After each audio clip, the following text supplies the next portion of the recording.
मग स्वैरिक संबंध शोधला. विश्वरूप प्रजापतीच्या 2 मुली. कोणता प्रजापती?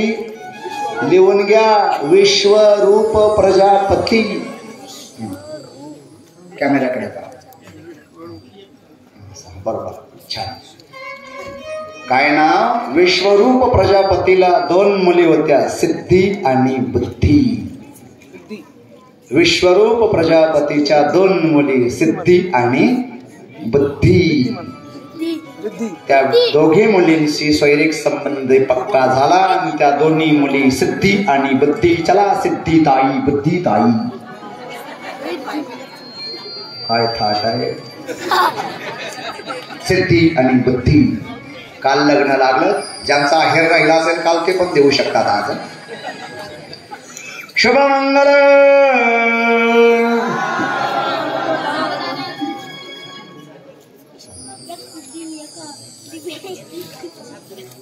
बोले गजानन भगवान की जय. सिद्धी आणि बुद्धींबरोबर गणपती बाप्पांचं लग्न लागलं. लग्न लागलं एवढंच नाहीये, 2 मुलंही झाले. शुभ आणि लाभ. तोपर्यंत ते मोरावाले बाबा प्रदक्षिणाच करतायत. मागे पाहत साईड ग्लास मध्ये अजून आला का उंदरावाला, अजून आला का उंदरावाला बाबा. काही दिसला नाही.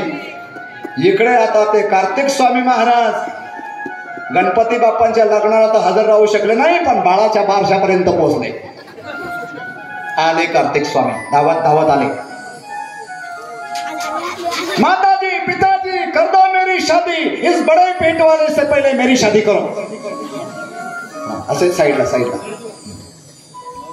पार्वती माता, भगवान शंकर म्हटले, अरे त्या गणेशाचं लग्न आधी झालं. कसं काय आधी झालं?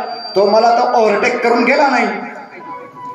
कसं काय तो प्रतिप्रदक्षिणा? अरे त्यानं डोकं चालवलं. डोका कसं काय डोकं चालवलं? मला 6 डोके होते, माझे नाही चाललं. त्याच्या एकट्याचा कसं काय चालला मोठ्या पटावाल्याचा? त्यानं डोकं असं चालवलं. अरे मी शिवपुराणात सांगितलेलं आहे नंदीला की पित्रोश्च पूजनं कृत्वा परिक्रमं च करोति यः तस्य वै पृथ्वीजन्य फलं भवति इति निश्चितम्. आई वडिलांचं पूजन करून, नमस्कार करून त्यांना प्रदक्षिणा केली तर त्याला पृथ्वी प्रदक्षिणेचं पुण्य प्राप्त होतं. आणि त्यामुळे गणेशांनी 7 प्रदक्षिणा केल्या बेटा. पण आम्ही त्याचे 2च लग्न केले. 5 लग्न तुझ्यासाठी शिल्लक ठेवले. तुझ्यासाठी याचे राहिलेले शिल्लक 5 आणि तुझं 1 स्वतंत्र. तुला 6 तोंड आहेत म्हणून तुझे 6 लग्न करू. कार्तिक स्वामींना आला राग. असं वशिल्याने लग्न करायचं होतं तर मग प्रश्नपत्रिका का काढली? सर्वांना जर पास करायचं होतं तर मग परीक्षा कशाला घेतली कोरोनामध्ये? लक्षात आलं का तुमच्या? विनाकारण ऑनलाईन पेपर एकही नापास नाही झाला, सगळेच पास केले. डायरेक्ट पास करायला पाहिजे होते ना, फॉर्मॅलिटी, औपचारिकता. असं वशिल्याने जर लग्न करायचं होतं तर मग मला कशाला परिश्रम करायला होते?